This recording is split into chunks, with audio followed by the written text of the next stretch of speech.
ರೇವಣ್ಣಗೆ 14 ದಿನ ನ್ಯಾಯಾಂಗ ಬಂಧನ ವಿಧಿಸಲಾಗಿದೆ. ಮಾಜಿ ಸಂಸದ ಪ್ರಜ್ವಲ್ ರೇವಣ್ಣಗೆ ಜೈಲೇ ಗತಿ ಎನ್ನಲಾಗ್ತಾ ಇದೆ.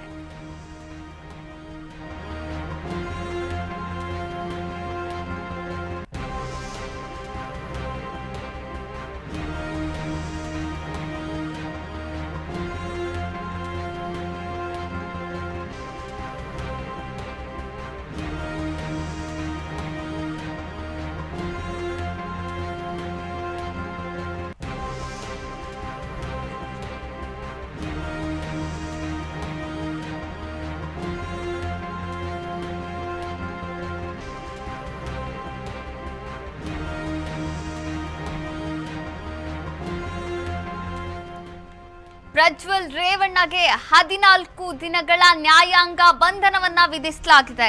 ಮಾಜಿ ಸಂಸದ ಹಾಸನದ ಮಾಜಿ ಸಂಸದ ಪ್ರಜ್ವಲ್ ರೇವಣ್ಣಗೆ ಜೈಲೇ ಗತಿ. ಇಂದಿನಿಂದ 14 ದಿನದವರೆಗೆ ಜೂನ್ 24ರವರೆಗೂ ಕೂಡ ಪ್ರಜ್ವಲ್ ನ್ಯಾಯಾಂಗ ಬಂಧನದಲ್ಲಿ ಇರ್ತಾರೆ.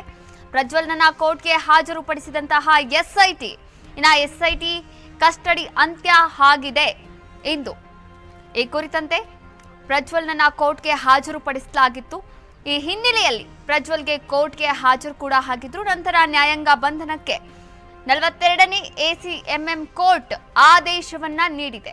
14 ದಿನಗಳ ನ್ಯಾಯಾಂಗ ಬಂಧನಕ್ಕೆ ಆದೇಶವನ್ನ ನೀಡಿರುವಂಥದ್ದು. ಲೈಂಗಿಕ ದೌರ್ಜನ್ಯ ಪ್ರಕರಣಕ್ಕೆ ಸಂಬಂಧಪಟ್ಟಂತೆ ಹಾಸನದ ಮಾಜಿ ಸಂಸದ ಪ್ರಜ್ವಲ್ ರೇವಣ್ಣಗೆ 14 ದಿನಗಳ ಕಾಲ ನ್ಯಾಯಾಂಗ ಬಂಧನವನ್ನ ವಿಧಿಸಿ ಬೆಂಗಳೂರಿನ 42ನೇ ACMM ಕೋರ್ಟ್ ಬಂಧನವನ್ನ ವಿಧಿಸಿದೆ. ಇನ್ನ ಆದೇಶವನ್ನ ಕೂಡ ಹೊರಡಿಸಿರುವಂಥದ್ದು. SIT ಕಸ್ಟಡಿ ಇಂದಿಗೆ ಅಂತ್ಯವಾದ ಹಿನ್ನೆಲೆಯಲ್ಲಿ ಪ್ರಜ್ವಲ್ ರೇವಣ್ಣನನ್ನ SIT ಅಧಿಕಾರಿಗಳು 42ನೇ ACMM ಕೋರ್ಟ್ಗೆ ಹಾಜರುಪಡಿಸಿದ್ರು. ಇದೀಗ ಕೋರ್ಟ್ ಜೂನ್ 24ರವರೆಗೂ ಅಂದರೆ 14 ದಿನಗಳ ಕಾಲ ಪ್ರಜ್ವಲ್ ರೇವಣ್ಣ ಅವರಿಗೆ ನ್ಯಾಯಾಂಗ ಬಂಧನವನ್ನ ವಿಧಿಸಿ ಆದೇಶವನ್ನ ಹೊರಡಿಸಿದೆ.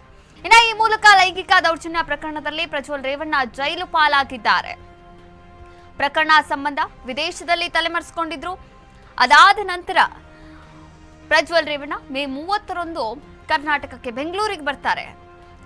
ಈ ವೇಳೆ ಬೆಂಗಳೂರಿನ ಏರ್ಪೋರ್ಟ್ನಲ್ಲೇ ಪ್ರಜ್ವಲ್ ಅವರನ್ನ SIT ಅಧಿಕಾರಿಗಳು ಬಂಧಿಸಿದ್ರು.